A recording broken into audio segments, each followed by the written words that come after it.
নমস্কার, চলে এলাম দুপুরে রান্না করতে। আজকে ছেলেকে নিয়ে একটু স্কুলে গিয়েছিলাম, ওর পরীক্ষা ছিল। তো ফার্স্টে দুধ গরম করে নেবো, বিকেলে একটু কিছু বানাবো, দেখাবো বন্ধুদের তখন।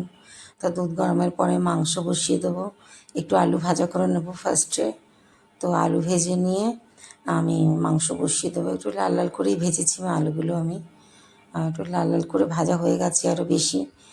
যাই হোক, অনেক তাড়াতাড়ি করে রান্না করলাম। গিয়েছিলাম ছেলের স্কুলে, ট্যালেন্টেড পরীক্ষা ছিল। তো মাংস বসিয়ে দিলাম, দেখো হয়েছে। দিয়েছি ফার্স্টে আমি পেঁয়াজ আর রসুন বাটা, তারপরে দেবো আদা বাটা, নুন হলুদ আর লঙ্কার গুঁড়ো সবার শেষে টমেটো।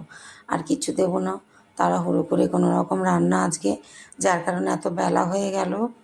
তো ছেলের 11টা থেকে পরীক্ষা ছিল, তখন গিয়েছি আর এসছি 2টোর সময়। তারপরে রান্না করে ছাড়া মানে ভীষণ কষ্টকর ব্যাপার।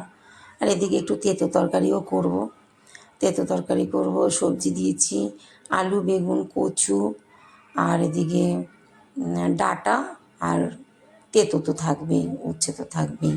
তো এটাই হলো আমার সবজি আজকে, তেঁতো তরকারি। ওদিকে মাংস আর কিছু রান্না করিনি।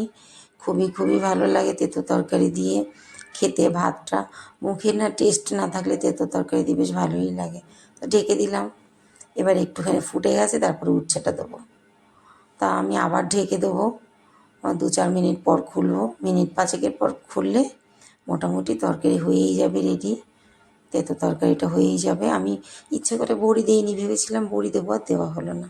এদিকে মাংসতে এখন একটু লঙ্কার গুঁড়ো দিয়ে একটু জল দিয়ে আর একটু কষে নেবো। আর একটু জল দিয়ে কষবো, কারণ একটু ধরে ধরে যাচ্ছে। ভালো করে একটু না কষলে পেঁয়াজ রসুনের গন্ধটা যাবে না। আমি তো মাংসটাকে ভেজে নিয়েছি, আগে তো মশলাটা ভাজিনি, মশলাটা তো মাংসের ওপরে দিয়েছি। তো এবার জল দিয়ে দেবো, জল দিয়ে ফোটাবো। মিনিট 5 সাথে ফোটালে আমার মাংস হয়ে যাবে, কমপ্লিট মাংস। তা আমি তো খুব একটা জল দিই না, খাই না, কষা কষা টাইপেরই হবে। তো তবুও আমি জলটা একটু বেশি করে দিয়ে ফোটাবো।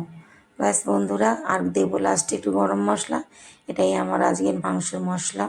দেখো কেমন হয়েছে, রঙটা বেশ সুন্দর হচ্ছে, তাই না বন্ধুরা? বেশ ভালো লাগছে।